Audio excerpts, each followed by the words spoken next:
I'm 17 years old and I'm from Kauai. I'm 17 years old, from Ka'usai. I am 15, was born in Oahu. It was hard growing up. I never had a childhood.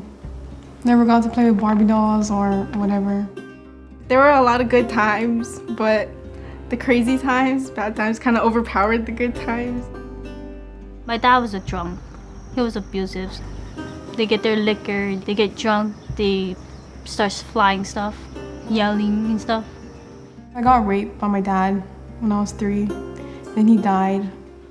My dad, he was very abusive. He was getting into hard drugs. And there was this one time, I think he was thinking I was my mom, because then he started hitting me like my mom, and he started hitting my head into the wall, and then to a point where there was a hole, and he dragged me down the stairs and started beating me up.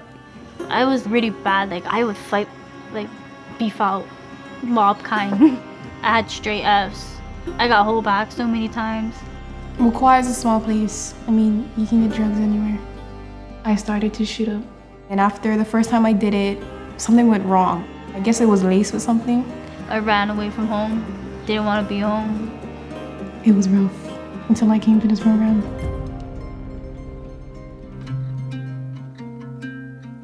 Our girls' safe house, Noho Olu, which means living in grace. Primarily, we deal with girls who are involved with the juvenile justice system, and a lot of them are runaways. Getting involved in substance abuse, not going to school. Our thing is to assess and find out what was going on and how can we get the services that they need to get them back on that right track. The thing I like about this house is it's a normal, typical house. I've never had my own bed. We always want our kids to feel like this is their home. I belong here, I take ownership here, lounging around, talking stories, cracking jokes with each other. Then we're doing schoolwork, we're getting serious. We do therapy, treatment, involve family therapy, so trying to give them the tools to help them so when they go back home, it's easier to cope instead of running and going back to their old ways. They can stay between 6 to 9 months. Our goal is always to reunify family. We've always been here to help our families get back together with the right services and make sure all the safeguards are in place that they can go back home. I used to not like my mom. It's the stuff that she did to me when I was younger. They helped me connect with my mom instead of holding a grudge. But some of them you just cannot. We have to look at the foster care system or a Hanai system or another placement option. You're working with injured, hurting children. And we just gotta get them to see that they are cherished, they are loved. Here we're so country because we're so isolated. The girls can focus on themselves. They taught me how to cope with things healthier. Our staff here, they bring their own skills to the table.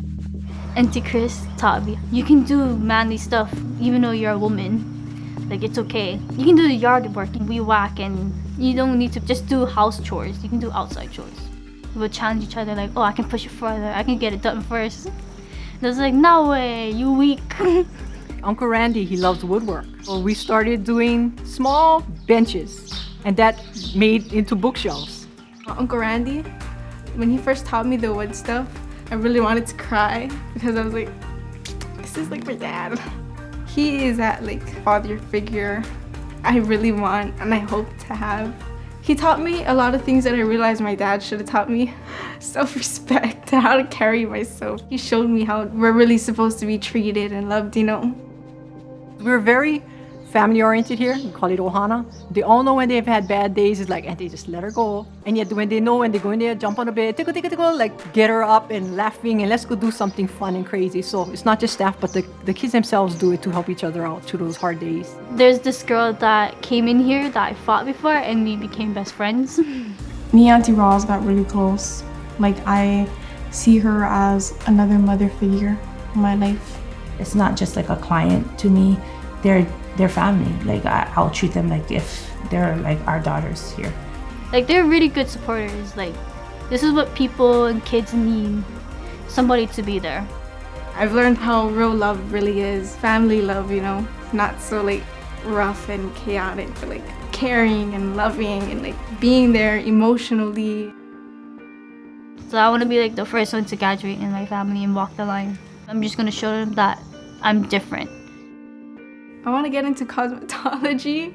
Auntie Roz's daughter, she actually taught me how to like do the makeup, and like I started practicing more, and like, I noticed I'm getting a little better. I'm glad I came here because I got into the Navy, but I want to be a military cop. So whatever they need to accomplish to get to that goal, it becomes our duty to make sure, because that's the only way we can help them succeed. I thought I wasn't going to be anybody. I thought I wasn't going to get my diploma. I thought I was just going to be that kid who got caught up in drugs and went nowhere. Because they did all of the hard work. They had to relive the hurts they went through back then. They had to talk about it. They had to confront some people to bring her to who she is today. And it doesn't end once she leaves us. It's what we do. We take care of the needs. God is all about love. And if you love unconditionally, the kids are going to see it. Knowing that you have that unconditional love and people who actually care for you and like want the best for you, it's pretty amazing. I don't know if they realize it, but they filled a big hole in my heart. They put some pieces back that was lost.